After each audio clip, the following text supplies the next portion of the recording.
Hello, welcome. Episode 176, Reanimated, Podcast, Zombies. HA, New York, Stewart, California. Good morning, HA. Good morning. What I want you to answer real quick is, are you looking forward to the mid-season premiere of Fear the Walking Dead? I am, but I'm very curious to see what they do. I have some thoughts about the mid-season finale. Oh yeah, because that's what we're going to be reviewing today, is that garbage fire. And we'll get into that after some news. But some of our news is also pertaining to the events of the mid-season finale.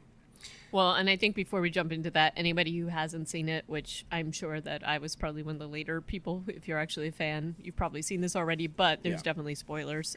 So with that little warning. Well, so first news item was a short film that actually, this came out a couple weeks ago on Father's Day. I think it was time to be released then. And it's a 9-minute film on Vimeo called A Father's Day. And I thought it was cute in like a bad way. But I truly disliked it. Okay. I just thought it was useless. Do tell. So let's just put it this way. It's a little over 9 minutes long. And when you compare it to a short like the one that Cargo is based upon, I just don't see the purpose of doing something like this. It's ridiculous. And, you know, I think the makeup effects were pretty good. I think you could have probably gotten the gist of this story out in maybe 5 minutes or so. You don't need to go through all of the sort of heartrending zombie daughter-father love fest that happens here. To me, this was just completely painful to watch. But you played devil's advocate and said... Well, sure. My argument, which was, we're only a few weeks from seeing the full-length feature film of Cargo, and we were both super impressed by the short film, obviously, right? Not that our seeing that made the feature film happen, so it doesn't mean that necessarily we would have missed on Martin Freeman's excellence, but the original is something to behold. So it is. If we don't watch these short films, who knows what we might miss out on. Right. I guess so, but I just didn't find this to be successful, and I did not feel any more. I felt like this was a waste of over 9 minutes of my time. Wow. And yeah, I just really disliked it. HA gets paid a lot on Reanimated, by the way. She is actually she makes as much, if not more, than I do per episode. Hey, there's a lot of content out there, and I just felt like this was... I would like people to encourage to make content, but this seemed gratuitous and stupid. Like, have a unique storyline. This wasn't it. I just think it I don't know. It was a lot of showing zombie love between a zombie dad and a daughter, and it just kept going around in the same... It's like, okay, I get it. Yeah. And in some ways it was humorous, because it's like, where she falls off the swing and he's all worried about her injury and, hey, there's zombies. But, like, it was just a little bit hitting you over the head with it, which that's probably what I disliked the most about it. And that's fair. Your arguments are fair. But I thought it was at least worth taking a look. And we'll have it up in the show notes if anybody else wants to take a look at that 9+ minute video and not get those minutes back in your life. Yep. Next up. Yeah, this I think is quite interesting. Go ahead. No, well, basically, Yvette Nicole Brown, who some of you may remember, was in Talking Dead, correct? She was one of the co-hosts. No, she's just been a guest, like multiple. I think she is their emergency guest. If somebody drops out, she's always ready to be on the show. As you know, I'm not a fan of Talking Dead, so my knowledge is a little bit limited. But in any case, as some of you may remember, Chris Hardwick was yanked from the AMC Comic-Con panel, the Walking Dead Comic-Con panel, to be moderator. So this is his replacement, and some people are thinking that perhaps she will be a replacement in other things as well. And I mean, look, I think if you're dealing with these kinds of allegations and this, what has been happening here with him, I haven't seen much more in terms of like any other additional information. but I think AMC pretty much had to find a woman to moderate this panel, and they're doing damage control, and that's what this is. Well, she's the logical choice, even no matter who she is, because she's the super fan. She is the one who has as much to say, if not more, than Chris Hardwick about every episode. Well, this, I am, but aren't they lucky? I mean, honestly, because Yeah. I don't know that you have much of a choice other than to do this.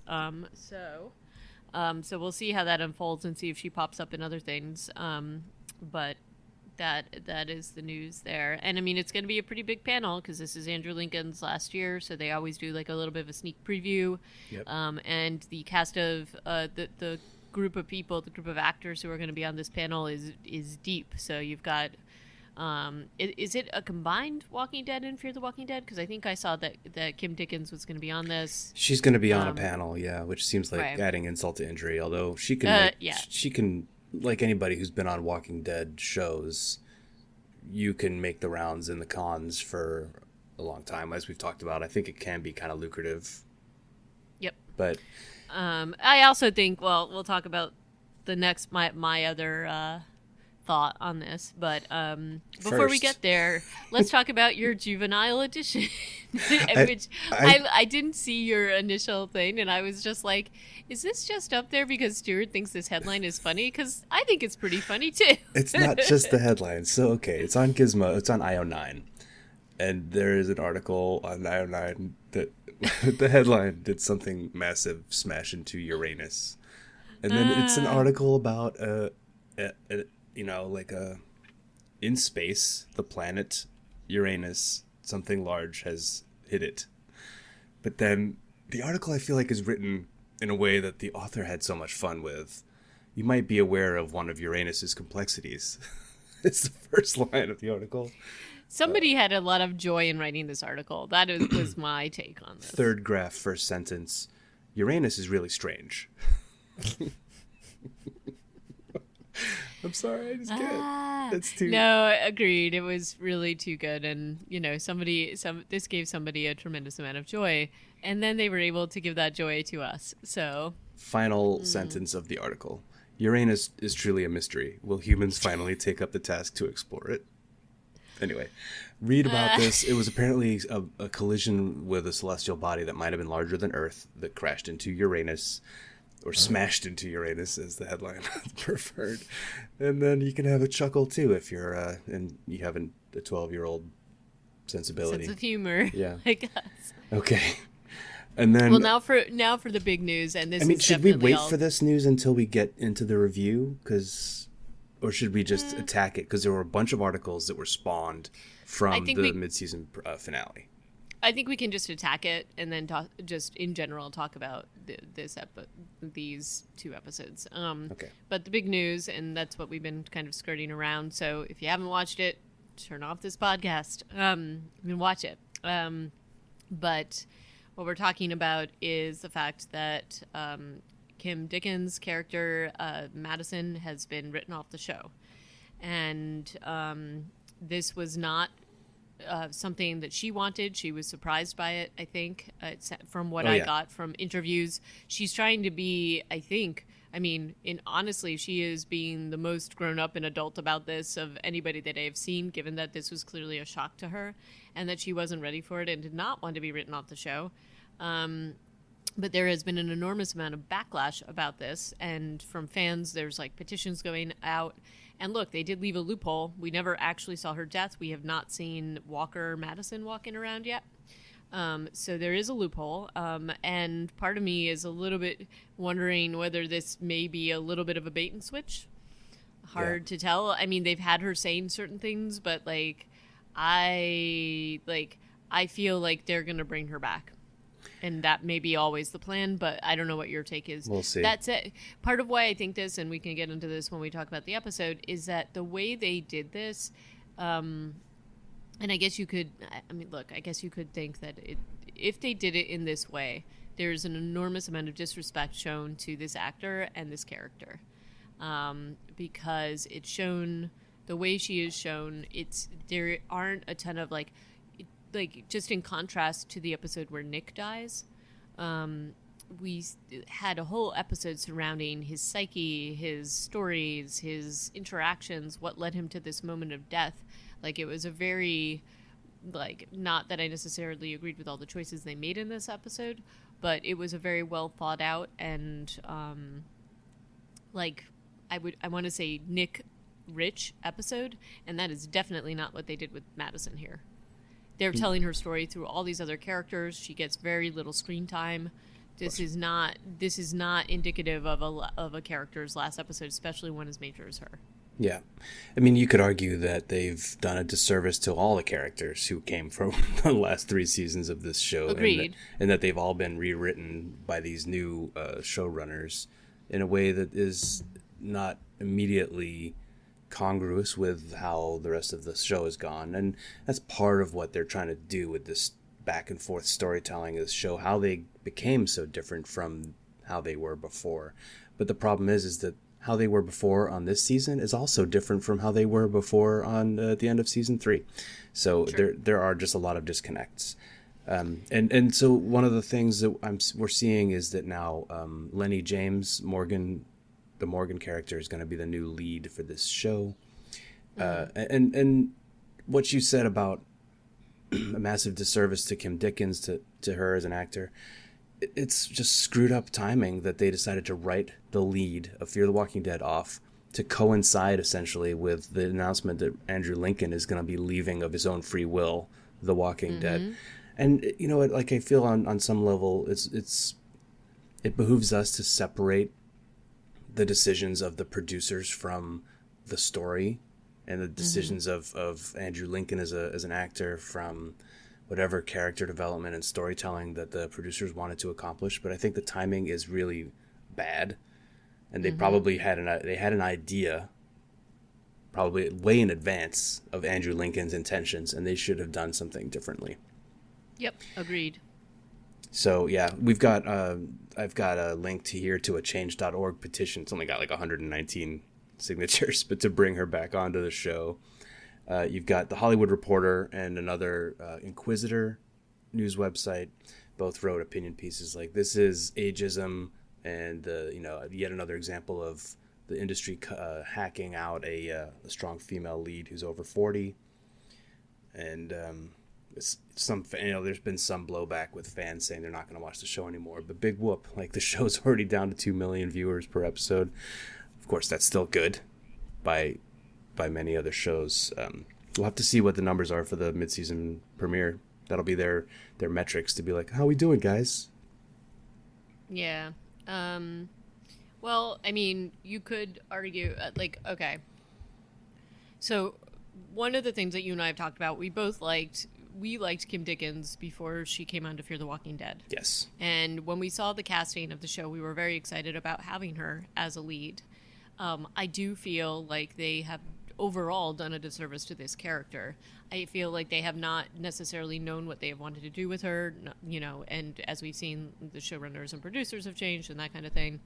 And there's been a lot of anger about this character and her portrayal and basically the back and forth that they've done with her. And if they have indeed truly written her off the show, I think that maybe the showrunners and everybody else thought that this wouldn't be missed, or that this was a way to recreate the storyline. I'd also point out that Jenna Elfman is over 40 as well, and in the way that they are portraying her on the show, at least so far, I think the intention was to have her step into that kind of a role, and they've built her up in a lot of ways that they have not done with Madison. Even with the storyline with Laura, what we've seen of her so far, and June. June. It's her the third name she's had as a character, but that's her real name. She told John Dory. Well, I'm calling her Naomi June, whatever her real name is. But I think that was probably the intention, was to have her step into these shoes. The weird thing about it, and we've discussed this with Nick's death and Madison,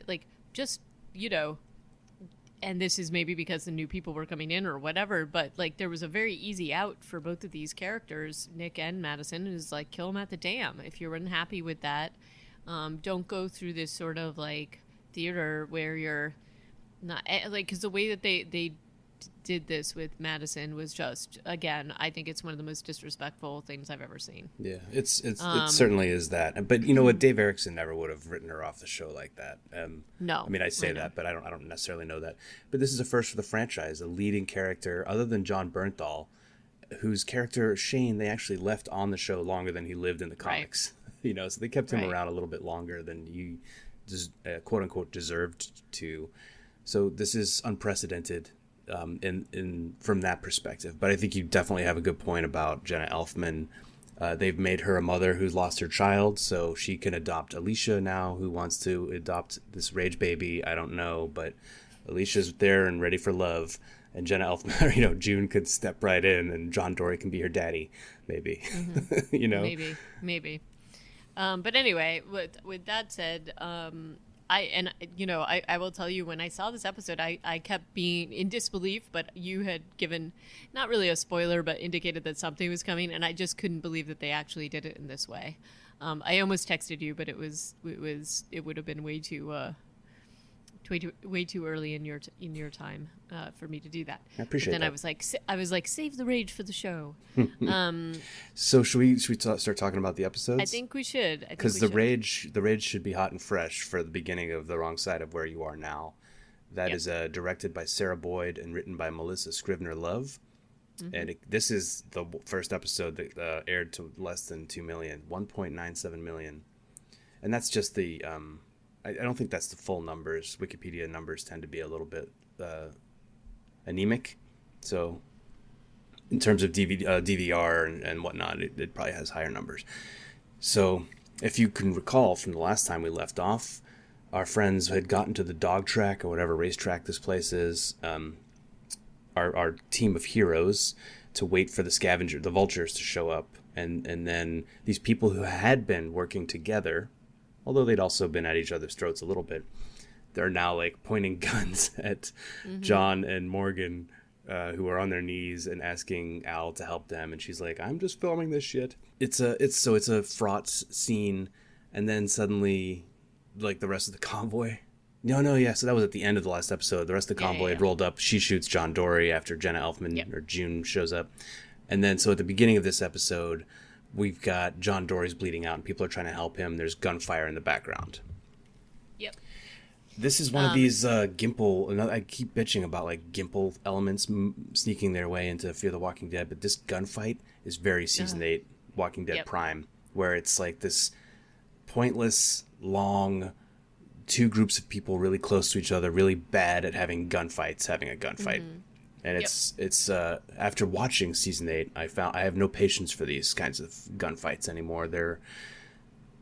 I should love gunfights. This is in my wheelhouse, but no, this is not. This is bad.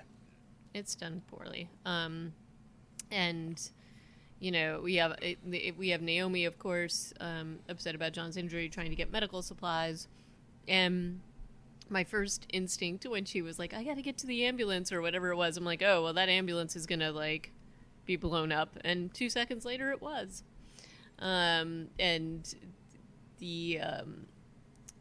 But this is the ambulance that Mel has driven off in, so you kind of feel a little bit of satisfaction there, I suppose. I'd like to point out that Alicia, there are a couple shots of Alicia in these 2 episodes of her holding her M203 grenade launcher underslung under a M16 from the hip. That's not going to work. seconds after she's made this shot, and the one against the ambulance is probably only like 50 feet or less. It's not that far. So, okay, in a pinch, you could make that shot from the hip, but you better have been practicing shooting grenade rounds from an M203 for a long-ass time before you decide this is how you're going to shoot this weapon and get anything close to where you're shooting. The second time they show this is in the last episode, and she's apparently made this shot from, like, I don't know, 400 yards or something, like an insane distance, and she's still just standing there with the weapon at her hip. And I scream internally when I see this. And then there's also the whole deal where it's like the likelihood that Mel would have survived this is just it's just not happening. But yet he's still crawling, half burned. His makeup's pretty good. And what Alicia wants to know is how long Naomi/June has been working with them. and he just kind of is groaning. And then we've also got, because nobody else, including the audience, thinks it's important no, how long June has been with the Vultures. Because to us, I feel like it's pretty clear that she just joined up with them because they were the next best thing after whatever happened to the settlement. And she didn't want to die. Right. And then Al is, of course, in her big ass vehicle where John is carried inside, and then there he is, like, and then like, okay, and then they're like, Morgan's like very concerned about Charlie, once again making poor decisions about sociopaths, just saying. And Charlie could be redeemed. Maybe, we'll see. I mean, she's way less creepy than a lot of other child actors. Yeah, about our other child sociopath from The Walking Dead, right? Oh, I'm trying to think. Who was that creepy ass kid? Remember Carol's little sociopath? Yeah, I'm trying to think of who the creepy ass kid was in another show that it was from The Strain. You remember? Yeah, that kid was totally creepy. Yeah. So, anyway, we've got a lot of action going on from this gunfight, and of course, the next step is to show stuff in flashbacks. Yeah, I mean, we do have to keep going back to the flashbacks and showing that Charlie has come back to the stadium, and then again we have this like annoying ass I'm on camera with Althea, or maybe not. It wasn't their fault, it was mine, and this is how it happened. And I'm so over the storytelling technique. Yep. Yeah. One more gripe about the gunfight is the Vultures have, like, I don't know, 8 to 10 vehicles. So that's at least 8 to 10 drivers, plus multiple people get off of each vehicle. Then there's 3. There's Lucia, Strand, and Alicia. And yeah, it's just, they don't encircle them. They don't even try to. There's no way that Alicia, Strand, and Luciana survived this fight without any injuries, or at all, really, because they should have been just encircled and destroyed. Yeah, and they were not, and that was just crazy that they had the upper hand in this whole thing. And so, but with the flashbacks, they have once again Charlie coming to them for help, which, first of all, I don't believe she'd actually do, given all the stuff that's happened. I don't believe she would have gone to the stadium for help at all. But she does. Even if there is infighting in the Vultures, how is there not more than just Charlie who would be on Mel's side of this argument between Ennis and Mel and Mel? Right. Like, there's no way that they wouldn't have a couple more adults to help out. Right, because, I mean, and quite frankly, Mel is a lot more charismatic than Ennis and seems to have more of a following anyway, so I just don't buy that this would happen. So, assuming all that, I just don't think the stadium people, I don't think they would take them into the stadium. I just don't. And I think they might treat him outside, or they might do whatever, but they're not going to bring him into their enclave after they've been snookered now by the Vultures and know what they're capable of. I just don't think that. But we've got some action where Mel, gets really upset because he, realizes that he's there, and gets very upset because he knows that Ennis is coming back. So we've got a weird little knife thing between him and Naomi. I like that scene. That was one of the few things about this episode that I enjoyed. That was all right. That was okay. But it's also okay, so if he's that nervous and whatever and wants to get out, and they get that, why would they stay? It's just sort of crazy that they would do this. Well, again, June, Laura, Naomi tries to tell Madison, we gotta get out of here. This is gonna go badly. So she, again, is the only character who's got her eyes open and is ready, seeing what's coming down the road, but she still stays. Right. And then the unlikely event that, they force Mel to leave, and they give him supplies, and Madison has this long send-off speech with him. But then Charlie wants them to bring Mel back, so they go out to get them. Well, because he does pass out while he's on the radio with her. He does, but still, I just don't. Again, this is all stuff that they've been tricked by Charlie before. And Alicia and Nick do this off book, right? Madison doesn't know about it. They just threaten Yeah. They threaten poor Douglas or whoever it is who has the gate duty. To let them out. Yeah. And it's just like, no, this is crazy. And you guys know better too. So this to me is just super weak writing and just this is kind of what like all the unlikely things, just throwing them all together, hoping something will stick and that people won't notice too much. But I just felt like this was just so frustrating. I'm honestly okay with them bringing in Mel, sending out Mel, going after Mel to bring him back. Ugh. I'm okay with it because I'm not. it's messy, but it also follows up with their ethos of like help people and just be good, and I'm okay with that. Then the part of this episode that I become very much not okay with after the initial gunfight, while we're back in the flashback still, is they know that there are also the reveal of how many thousands of zombies are coming. I thought was also a pretty good scene, just by That was all right. showing but all the different flags with the giant numbers on them. But then Yep. when trucks start to arrive at the stadium, I have no comprehension of why they don't just open fire with everything they have I know, right? right away. They have all these rifles and machine guns. These And they just trucks sit there. These trucks are like 50 feet, 100 feet away. They could destroy everybody and everything in those trucks. Yeah, and they just sit including there. the vultures, and they just sit there and wait. And I'm like, no, this is not what they would do. They know that they're in a survival situation at this point, and these are walkers, and they themselves have used walkers as a barrier. They know how to.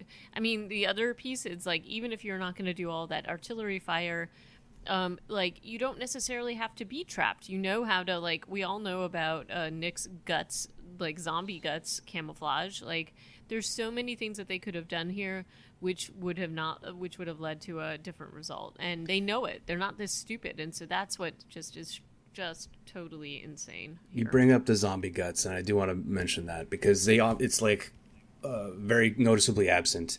And Right, but they've used it so many times that it They makes you definitely- wonder why not. well, they right? definitely did. But June in this after the Laura episode, during the Laura episode, she yells at John Dory because he's like stabbing a zombie over and over again. Like, I've heard about people getting really sick just from getting the stuff on them, remember? And we had the Seth Gilliam episode of getting sick from zombie guts. Was that season 7 or season 8 of The Walking Dead? So the show has decided that To change it the was zombie I think it guts was too ethos. easy. I think Dave Erickson made it look too easy to get through the zombie apocalypse, and so on both shows they were like, nope, we have to say that this is going to make you sick now. So I think that they've done a pivot away from that, and justifiably, because it was too easy. Like, Nick could just dance through the zombie apocalypse with guts on his face. Yep, true. But they have used it so much that now you have to wonder why this has suddenly changed. I feel like and more they than haven't, yeah. and they haven't really given the explanation other than to have Naomi say this. Yes. /June. So yeah. I do think I agree with you. I like the reveal with the numbers because then you understand what the flags are, and that's kind of a cool reveal. But everything else just seems ridiculous here. And like, There's a lot of zombies, man. That's like there's 700, 400, 500. Like, I didn't do the math, but I think we're looking at like 3,000 zombies. True. And then it kind of, we see the sort of dire situation here before it jumps into the next episode. Are you ready to jump in? We also, at the very end of this episode, see the SWAT truck drive into the stadium, and it's full of burned zombies. Yep. And yeah. So, and they're looking for medical supplies because Naomi has told them that. So, So this is a Madison next episode. one. It's a Madison episode, but okay. It's a Madison episode, but it's also told a little bit through Al's story, and this fills in a little bit of what happened after the dam incident, and so it's like a weird scene where Madison tries to rob Al and gets sort of like Al's got stuff set up, and they have a conversation, and big surprise, Al wants Madison's story. Get out of town. She's never asked Right. anybody for their story before. It's totally unlikely, I know. And this is the ham-handed way in which they tell Madison's story. And basically, there's this whole thing where we see fill in a little bit of what Madison has been thinking, the change in her that we've seen in this season, which is that she wants to give her children a safe place. And then this fills in the fact that she has not yet found the stadium yet, but that's kind of what she wants to do, as opposed to the sort of kind of going from place to place that they've been doing that. She is separated from her children at this point, so she needs to find them. And, you know, in some ways this is interesting because it sort of, like Madison was going to steal from Al. She was going to like take advantage of her. I mean, I don't think she's completely happy about it, but she turns around when Al shows her some kindness. And this is supposedly the lesson that she gets to turn into the person, the leader, benevolent Madison that we see in the stadium. And they use this lesson for Alicia too. And I feel like, you know, by the end of the episode, this is like Alicia's takeaway that, oh, my mother liked this journalist lady too, so I have to be a nice person now, you know? Yeah. But and then they use a lot of the "I know who you are." They say it probably 2 or 3 times in this episode. And you know, it kind of flashes back between these, this wonderful flashback leads into present day, because we flash back to Al in the SWAT truck trying to save John Dory's life. They, you know, they're in the middle of this burnt out stadium. And basically Naomi and Morgan have to try to somehow get through all these burn zombies. And the burn zombies idea is kind of cool, but we've seen them like be taken out by fire before. So this is kind of, again, a little unlikely that they'd all be sort of walking around. It's curious. It's a little curious. Yeah, in the first reveal scene in the end of the second to last episode, there are lots and lots of these zombies. Other than the one, the time they used the SWAT truck machine gun trick, they don't really kill that many of the zombies, and that makes it a little hard to understand how Alicia is able to move around in the stadium as freely as she can later on. They do have the zombies like still become a threat, but they really don't take care of enough of these zombies to make them as unthreatening as they end up being. Considering that there's like probably hundreds of them in there. They shoot about a few dozen because of this completely ineffective SWAT machine gun trick that Al has enough ammo to do one time. But yeah, that was a little bit of a curious move. And then the back and forth between these two groups using all of their precious ammunition over what? Just this like vengeance thing. They just want to kill June. And, you know, and they're not taking out any of the walkers, and, you know, they're trying to damage or destroy, like, the SWAT vehicle. And I'm not sure how they ever got the door off. I know. They never showed what machine or winch or anything that they used to do that, right? I think it was supposed to be, like, a reaction because they kind of hit it with another grenade, didn't they? Didn't sound like I thought they hit it. Well, anyway, I think that was the implication, is that it just fell off after that the grenade launcher hit it again. But you know, and that was like a moment of humor because Al was all talking about how reinforced the door is and whatever, and it falls off. So that was supposed to be a little funny. Yeah. And you know, we've got this attack going on while Morgan and Naomi are trying to find the supplies, which they ultimately do. We've got John Dory slowly slipping away. His life is slipping away. Charlie's holding the video camera for this, and again, I feel like she's completely redeemable, even though she did kill one of the main hero characters of the show, but it was a karma death, and so I feel like it's not the same as like, God, what was the name of the crazy guy from the last season? Troy. That guy was irredeemable from the very beginning, right? Because he was killing civilians for fun, essentially. Charlie did one. She was a bad person. She was selling out settlements. Who knows how many? But she's also young enough that I feel like you have to be able to believe you can remold someone of that age. And so I think that's the direction the show's going to go. Right. And I should point out that Charlie's holding the video camera because John wants to leave a last message for Naomi. And he's, very comic booky and endearing as he does it. He's not going to die. He's not going to die. Well, no, of course not. Can't kill off 2 Deadwood characters in one episode. Damn. Good Lord. That would be a travesty. But anyway, again, it's through this, video camera thing. And once again, Morgan intervenes in Alicia's crazy path of vengeance before she's going to take out Al, and basically says, I stood aside for your brother, I'm not going to stand aside for you, so I don't want this to happen to you. And she stands down, and they go back and very angry, talk about flashbacks, and then she'd also already found out that Al knew her mother. Well, she only found out because she's going through these videotapes and finds this it's thing, the soup, it's the noodle soup or whatever. Yeah, but then she watches the video and she sees her mom's interview, and where they talk about this bird story and how innocent her children were. And sure, I mean, I get the message is obviously very clear. It's as clear could be, but it's just convenient, obviously, and to have Alicia become this murder death machine and then be stopped on a dime is great. Okay, so it means that Alicia is also redeemable, I guess, but it's still just it's been this whole thing, this whole arduous journey for her character, for me as the audience member, and I'm not sure I want to hang out with her anymore. True. And then there's the other part, which is much more disturbing, which is we finally get to see, or a little bit, how Madison dies.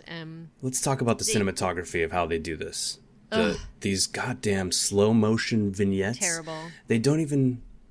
So they're just so people were shooting, we see Cole, which is, I've now learned, Strand's boyfriend's name. Cole is shooting, he's the only person we see shooting at zombies, even though there's 45 other people in there who have machine guns. And then they're but then they decided to leave. And then you just see slow motion trucks driving out of the thing. Madison was trying to get them to stop. Slow motion, Madison holding a walkie-talkie. It's just one after another of these slow motion... Horrible voiceover, slow motion shots. Terrible. No, yeah, it's basically Strand and Alicia and Luciana, I guess, narrating how the camp died. Just show us how it happened. Make it a big set piece, make it cool. But they made it these slow motion blurry shots. And this is mainly what I was talking about with just complete disrespect for this character. Yeah, right. And for this particular story. And to me, this is part of me wants to believe that they are leaving themselves an opening to bring her back. But if they really hated the character this much, wow. I mean, I'm not shocked at the backlash, because this was some of the most sloppy cinematography, storytelling I've ever seen. Wow. So question for you. Does everybody else from the colony die? They don't ever say. They don't say that, so I feel also they're leaving a loophole for that. We only know 2 of these characters. We know Bald Douglas and Cole. The 40. But then there's this weird couple in there that they keep kind of referring to. That's Douglas and his them. Wife, right? I think that's Douglas and his wife. But they're just the 2 cranky people at the front gate. And then there's Cole, and then there's 40 other people who apparently drive out and get surrounded. But maybe Madison is able to save them by drawing all the zombies into the stadium. Not 100% on that one. But the people we do know she's successful in saving are Strand and Luciana. And she's got this last. Strand and Luciana were in the stadium with everybody else. Mm-hmm. Yeah, so they don't show how those 2 were saved. They also don't show how Nick and Alicia, who sat in the parking lot in their car a couple of mannequins, are also saved. What zombie is going to turn away from them towards a road flare, I guess? Is that what we're believing? So I think the idea is that the road flare was so distracting, but the problem with that is that they're all on fire anyway. Right. I'm so distracted by fire. There's no way that a road flare is going to provide enough of a distraction with all that ambient light. It's not going to stand out to them. So that was just, again, sloppy storytelling, which ignores things that they've set up in the past. So they don't show anybody actually getting saved other than them saying, she saved us. Right, and then there's this horrible like last minute walkie-talkie where Madison's like, nobody's ever really gone, no one's gone, Well, and that's then it like yeah. wraps up neatly with like them all sharing noodles, which it's like, what? And Strand is like, "Hey June, you just did what you thought you had to do." Like 100%, they've forgiven Jenna Elfman's character. Yeah. And everything's cool, you guys. It's all cool. So, by the way, yeah, this episode's called No One's Gone, and it was directed by Michael Satrazemis and written by Goldberg and Chambliss, the showrunners, as we would expect for a mid-season finale. But, yeah, WTF, mate. This is extremely confusing. Not confusing. They say exactly what's happened. You just don't get to see any of it. So, I don't know. I feel like we just got to see an audio book or something. Right, and for this to be your major character, she was a major character from the get-go. Like, okay, fine, you're going to write her off the show. Do it in a way that makes like the audience is not going to be completely happy, but you could have done this in a way that was, at the very least, giving some sort of homage to this character and all the stuff that she's put into this. And again, I know that Madison is a divisive character. Like the fans have felt, and myself included, have felt a little bit.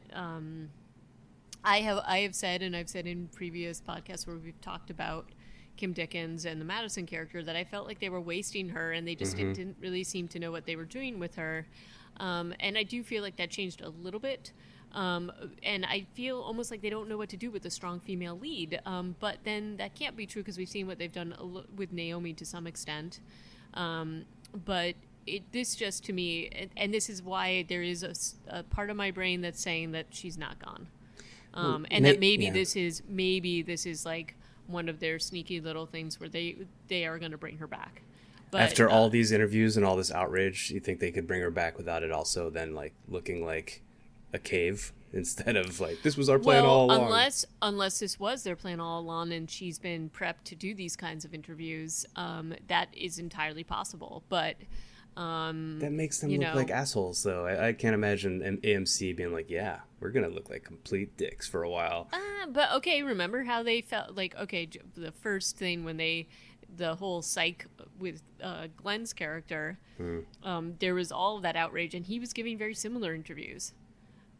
So not quite to the drastic point where he was like, "Oh yeah, I was sad that I was written off the show" or anything like that. But and Scott Gimple was going on Talking Dead and saying we're gonna see Glenn again one way or another, like suggesting that he might be a zombie or he might be himself.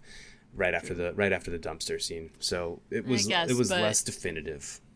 It's less definitive, but all I'm saying is that it's not like they're not capable of doing something like that. So I mean, Kim Dickens has gone and given interviews saying like, yeah, at the beginning of the season I was told I was going to be killed off the show and I'm not happy about it, but that's the way it is, etc., etc. I don't know. I don't believe that she's coming back. I think it's done. And okay, well, our friend Eric Kane over at Forbes also wrote a column back in season 3 saying, I think Kim Dickens needs to be killed off the show, or not Kim Dickens, but Madison Clark. And then when this happened, wrote another column that was like 5,000 words. He really needs an editor sometimes. And yes, he does. This column was like, what a waste! What a train wreck of a mid-season finale. I wasn't the biggest fan of Madison Clark, but by golly, I wish they had treated her character better and not given her such a pointless death. And then one final point about Madison Clark's death is this is just maybe personal preference. She shoots all the bullets in her gun at this giant crowd of zombies without any hope of being able to actually escape because she's cornered, and then chooses to burn herself alive. Yep. That is not the way I would go out. Just putting that out there. Nope. And I don't buy that's the way she would go out. Again, maybe this is just wishful thinking on my part because I can't imagine that while they were making this episode, they didn't think that there would be backlash over how they're portraying her death and this kind of a character death. And again, the contrast between what they did with Nick and what they did with Madison is so insane that I just don't want to believe it. But maybe they're just terribly like maybe they just didn't. Maybe they really thought that Madison's character was so hated that nobody would care. But really, just terrible storytelling. And wrapping it up with the noodle scene at the end, where even Charlie gets a little cup of noodles and Naomi gets a little cup of noodles, and there's world peace. I just don't, just a very strange way for a mid-season finale to end.